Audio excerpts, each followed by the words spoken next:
Business Studies. This is grade 11, term 2, topic 1, creative thinking and problem solving. Good day to you. Thank you for joining this video, for watching.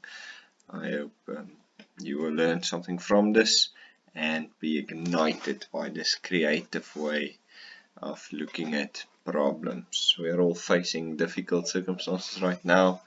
Referring specifically to COVID-19, but if we apply these creative thinking tools and understanding what we're facing, then the possibility exists that we can get a better solution. It might not be a permanent one at first, but this is where it all starts. To be open, to have a new way of thinking, and to challenge the norm, the status quo. Okay, so what's important for this presentation is that you need to understand the guidelines of how it will be examined or checked, and that you have already supplied you with that. So please check your outcomes, that you should know how to make your notes accordingly. Okay, so when we start with creative thinking, what is creative thinking? It is the ability to think of new ideas or approaches to problems. So the main idea is I've given you three possible definitions, but the main thing is here, creative thinking is not repeating merely a current solution. It means if there's a current solution that works, fine, but to challenge the status quo and say, if it works, can it work better? Now, when we talk about improving things, I'm not talking about reinventing the wheel, but when you look at the tire, it's still a wheel, but they've been redesigning it for years to make it more aerodynamic, more efficient, long-lasting. So this is what we're talking about. It's taking something that works and building on it. It's making it better. It's a new way of thinking about ideas, of doing things. So take a moment and think about some things that you think works, that shouldn't be changed, because that's our comfort place and we need to challenge ourselves in that. Okay, so the deep root to creative thinking lies in if you like routine thinking or creative thinking. Now, routine thinking, as you can see in the image, it's like clockwork. 1 o'clock you eat, 2 o'clock you have a short snack, 3 o'clock you have another snack, 4 o'clock and 5 o'clock you take a nap, 6 o'clock you're at dinner, 7 o'clock is party, 8 o'clock is read a book, and 9 to 10 you sleep. Alright, so that is the daily routine. That's how you as a learner was raised. You have strict routine, because that's how it works. It creates a safe space. I've got a few kids as well. I try to create routine, which means they know in which boundaries they can perform which activities. It helps me to teach them when to brush their teeth, and it brings a lot of stability. But with regards to creative thinking, that's a major stumbling block, because we get set in a way of thinking that this is how it should work. And to solve a problem, sometimes you need to shift those feathers a bit. So thinking in the same way as always, there will be no change. There's no new thinking patterns, and you will make the same decisions, which will lead to the same results, which will be, you'll make the same mistake every time. Whereas with creative thinking, when you challenge the norm, it means you'll start at the iceberg, work your way down to different speech bubbles, researching and getting brilliant ideas which will lead to growth, new companies, and overcoming so much more challenges. As you can see in that image there, you can take so much from that. So it means challenging your thought patterns to think differently. It's applying new ways of thinking to old situations, old solutions. Which leads us to the next one. So almost similar, but a new way of thinking, in conventional versus non-conventional thinking. Now here I want to take you back to that guidelines, the outcomes. Before or after this slide, take time to create a list of 3 or 4 advantages of conventional versus non-conventional thinking. Why would a business want to use conventional or non-conventional way of thinking? Think about that. Make your list, and we'll have that for a discussion after the video. Okay, so being conventional means you're conscientious, efficient, numerically inclined, well organized, conforming to standards, methodical. That means routine. You're on the clock. Everything the same. Nothing has changed. There's zero creativity. And it's sometimes linked to your background, your culture. You were raised in a specific way, so when you have lunch, you have a sami, or when you have dinner, it must be cooked. Whereas in some different backgrounds, that might look totally different. So sometimes it comes across as unimaginative and uncreative. Some people, if you think, if you ask them what's for dinner, their eyes lit up and they whip up this exotic meal, whereas for other people they're very content with the same thing, same macaroni and cheese that they've had the last 4 weeks in a row. Okay, so as we said earlier, it conforms to norms and standards. There's nothing that rattles the apple cart, and as we said earlier, it leads to similar outcomes. Whereas non-conventional thinking is that guy in the middle. He's different. He said, I tried to be normal once, and it was the worst 2 minutes of my life. So solutions need to be different and creative, and in order for that to happen, you need to think in a non-conventional way. So that means you need to have a fresh outlook on new and old problems. Now, how do we do that? If you have an old problem, the quickest way to get the same result is to think in the of the problem in the same way and try and solve it the same way. Now we need to break that mold, break that patterns, and the way you do that we will discuss a bit later, but I want you to think of that in the meantime. So another point that comes up is change your viewpoint. Okay, so that's one thing that we'll also look at is, for example, if I see a problem and I'm standing at a specific place, for example, let's say my problem as a business owner is that due to Corona, not a lot of people will come into my shop. That's a viewpoint. Okay. Now, if I want to solve it the conventional ways, I need to sell, get people into the shop. So we need to pressure the government, and they will then allow people to come in certain times, and then people will come into my shop. That's your normal thinking. You try to force a way of getting people into your shop, but it works with limited success. Whereas if you say, okay, most people want to get to the shops, they have to stay at home, so how can I get them in my shop without having them in my shop? That's a different viewpoint. Your viewpoint is now from the consumer. And when you look at it from that point of view, a whole new world of opportunities open up. Which means there's a whole lot of different things to explore, and it all starts by just changing your viewpoint. So that will lead to a different result, but it's not a surety. What I mean with that is it might not work. That's a risk, but that's part of creativity. You take a chance, and if it works, it's great. If it doesn't work, you go back and see where it didn't work, try and adapt until you get it working. Thomas Edison, if I'm not mistaken, made 1,000 light bulbs before it worked. So if he stopped and if he tried to fix the same problem by thinking in the same way, we would have not had any light bulbs. But luckily he changed his approach every time, changed it. He was very creative, I believe. And in the end, we have light bulbs, which means I can sit at night and work without thinking twice. Okay, continuing. So how can a business create a creative environment? This is now, if I want you to focus on a business, how a business will approach this.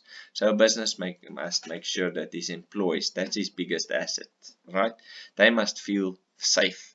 So how do you make people feel safe? You give them a safe space, you educate, you train them, you give them a platform. Okay, They feel valued, they value the process of creative thinking, they understand the process of creative thinking, and then you encourage them to participate, to think outside the box. This leads to space for brainstorming where everyone will jump in. It creates a sense of cohesion, everyone works together, and with that teamwork, with that dynamic, something incredible happens time after time. It might not always lead to your solution, but it builds team and it's character building as well. So in that, your team grows closer and there's a much deeper level of trust that's established. And when that happens, every time you build on that, on trust, more and more ideas are shared, deeper ideas, weirder ideas are shared, because you're not afraid that someone will shoot you down. In this, there's a safe space, and your trust level is established. So more and more creative ideas will be coming out. Some might be way off, and some might be in the joking order, but mostly your ideas that will come out will be in a general direction of solving this problem in a new way.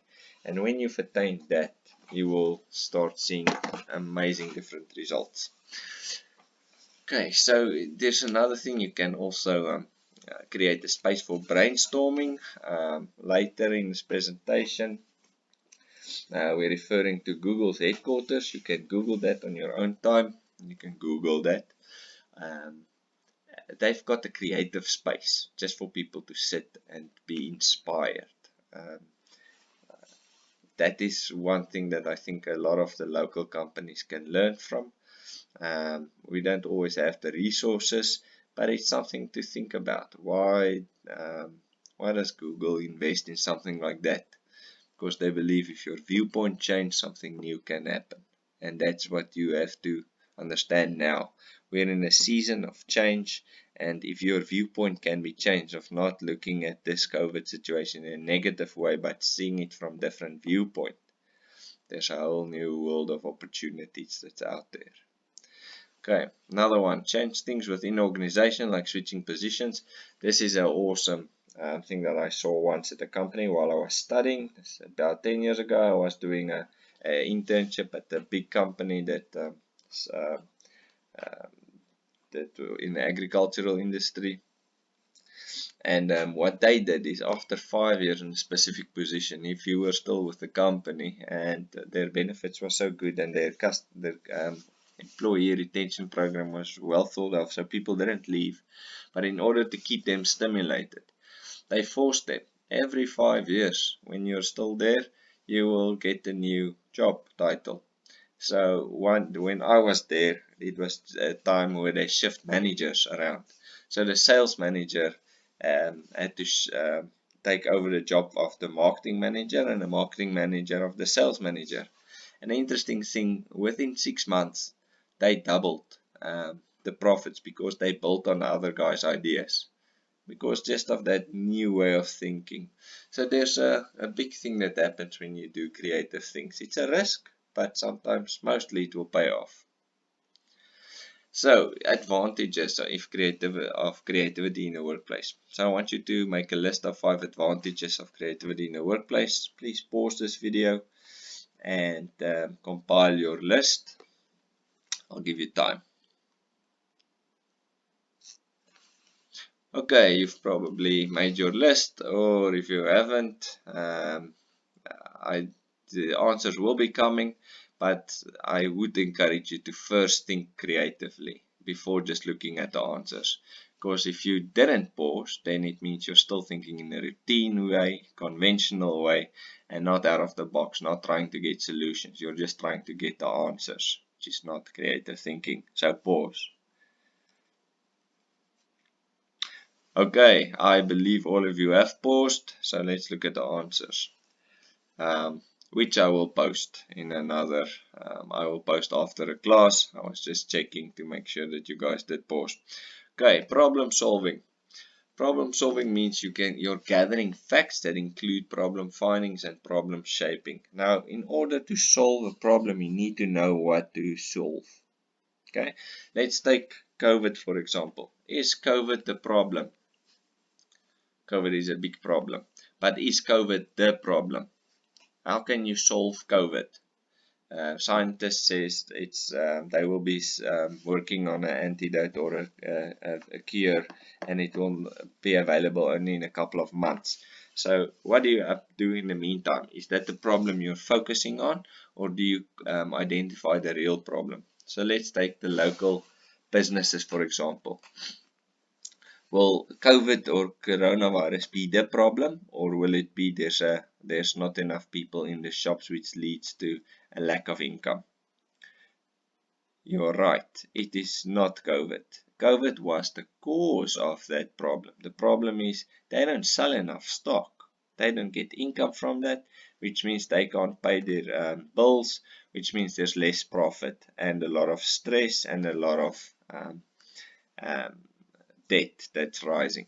So problems need to be identified first. That's your core thing. When you have to understand the problem first before trying to solve it. If you jump in and say, let's solve this problem, what's the problem? It's COVID. Then there's going to be no creativity, because you think, how am I going to solve this? I'm not a scientist. The scientists are busy with it. I can't help them. Okay, it's useless. But it's a way of changing your mindset, as we learned earlier. And now I focus, what is the real problem? Because the cause of the problem is something different. Corona caused it. Okay, for example. Okay, problems can then be solved by a group or team or an individual team member.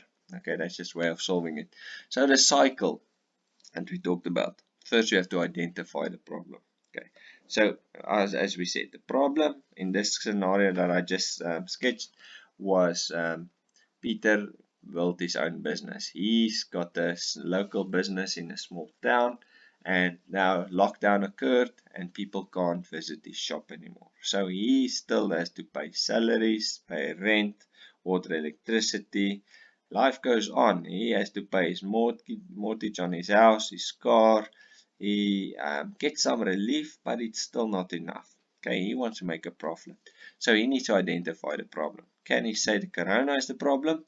No, it's the lack of income, the lack of sales. So what caused that problem?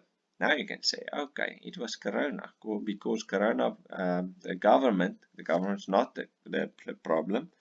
The virus was so severe that the government had to intervene, and they did that by ensuring that a lot of lives are saved in the process, which is the best decision that our president could have made.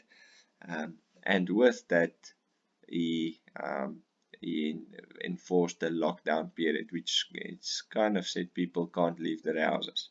But they still do, they go to shops. But Peter's shop is selling a lot of non-essential items. So Peter's got a problem. He can sell his essential items, but that's not his high profit stock. And now with the new legislation, he can't increase his prices drastically. So now he needs to identify the problem. He needs to sell more.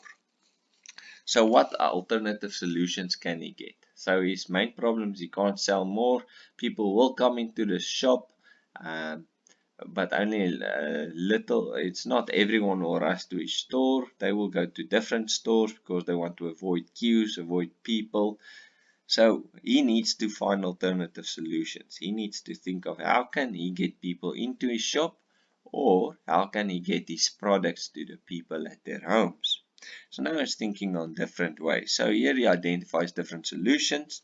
Then he starts evaluating the solution and choosing the best one. So let's say he sells fresh products, and only 10 people a day comes into his store, because the other 90 that lives in the small town goes to a bigger supermarket.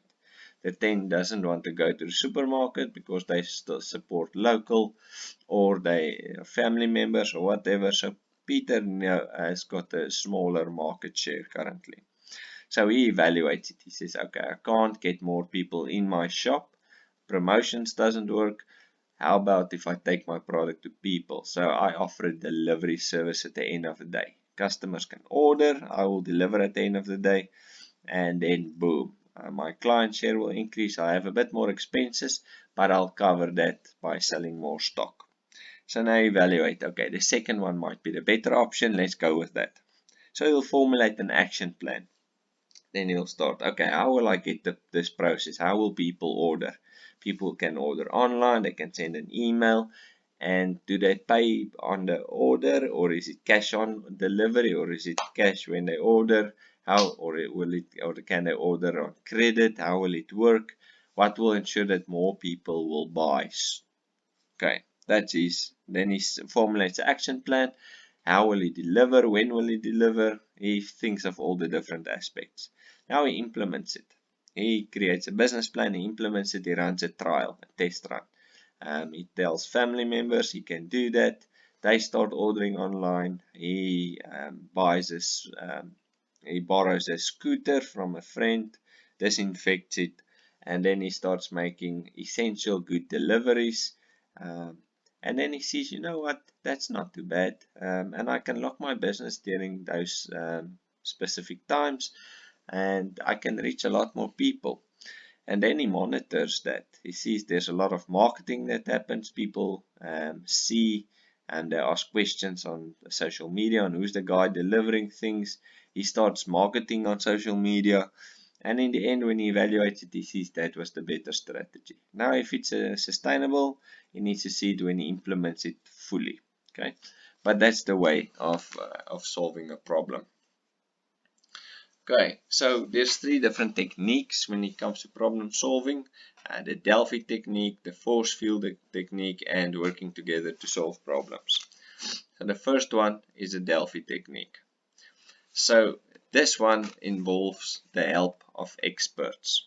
Okay, so you need to get the answers from the experts, but the experts are not always necessarily in the same time, at the same place, with time to answer you right now. So how this technique works is normally a questionnaire is compiled, and that questionnaire is then sent out to the experts via email or whatever platform. The experts then take their time to answer the questions and then compile a report, which is then sent back to the person that sent out the questionnaire. That person needs now to compile all of the experts' answers whenever they come into one report. And they need to continue with this process until all the answers are the same. Okay, so for one expert might say, you know, COVID, we can cure this by drinking a lot of lemonade and aspirin. Whereas the other guy said, no, just lemonade. And the other scientist said, no, just aspirin. But they'll have to continue this process until they all agree and settle on one solution. And it's not one of the 3. So this is how it works. So you have experts, you ask their opinions, and you continue until you have one solution. Okay, here you have a quick diagram how it works. And it's all about consensus. Force field analysis. In this one, it's basically pros and cons, forces for and forces against. This is when you have to make a difficult decision. You already have the answer, but you've got different options of the answer. This is now when you choose solutions. How will I choose the best solution? What solution will work? So now you create a force field analysis. Okay, so I didn't translate this. So the left column says forces for. In the middle it says the problem, and on the right hand side it says forces against. Now the problem was, okay, let's quickly create the background. During COVID, everyone was forced to wear a mask, right? So the wearing of a mask was there to protect people. Now, as a company that closed down in another sector, they wanted to make sure, or they asked themselves, should we invest in manufacturing masks? Yes or no? Will we invest in a plant or won't we? Will we just take out or invest in someone else in this time for a passive income? So then we made a quick role play on that. So the problem is, do we sell masks or do we not sell masks? So the first video is of the captain, and he'll give you his opinion. When we look at the forces for and the forces against, the forces for goes with the captain. And the captain says, masks, although it's got a few different viewpoints, is there for protection. Your health is number one. It trumps your fashion, it trumps your looks, it trumps everything. Okay, so here you can see the forces says explained and said it's all about your health, it's for your protection. It ensures that you can go out in public and buy your essential goods. So it renders important services. Now the forces against.